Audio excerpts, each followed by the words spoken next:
હવામાન વિભાગ દ્વારા દક્ષિણ ગુજરાતમાં આગામી 3 દિવસ સુધી ભારે પવનો સાથે વરસાદની આગાહી કરવામાં આવી છે, જેના ભાગરૂપે સુરત શહેર ફાયર વિભાગ એલર્ટ મોડ ઉપર કરવામાં આવ્યું છે।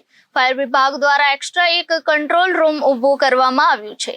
હવામાન વિભાગ દ્વારા દક્ષિણ ગુજરાતમાં આગામી 3 દિવસ સુધી ભારે પવનો સાથે વરસાદની આગાહી કરવામાં આવી છે, જેના ભાગરૂપે સુરત શહેર ફાયર વિભાગ એલર્ટ મોડ પર કરવામાં આવ્યું છે।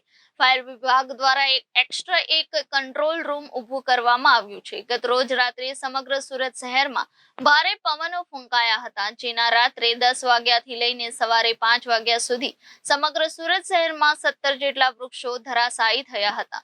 જો કે આ વૃક્ષ ધરાશાયીમાં કોઈ પણ પ્રકારની હાનિ થઈ ન હતી। ફાયર કંટ્રોલ ઇન્ચાર્જ છું, ફાયર ઓફિસર દીપક સપ્તાહ। શું છે કંટ્રોલ રૂમ ચાલુ કરવામાં આવ્યું છે? શું છે કંટ્રોલ રૂમને વિગતને કેવી રીતે ચાલુ કરવામાં આવ્યું છે? એ હાલમાં હમણાં 3 દિવસની ચોમાસાની પવન ફૂંકાવાની આગાહી છે, વરસાદની। એ આગાહીના હિસાબે ફાયર બ્રિગેડ તો તંત્ર એલર્ટ જ છે।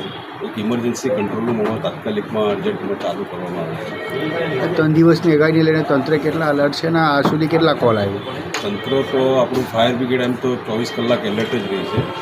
આજ રોજ ગઈકાલ રાતથી લઈને અત્યાર સુધીમાં 17 જેવા ઝાડના 17થી 18 કોલ જેવા ઝાડના કોલ મળેલ છે।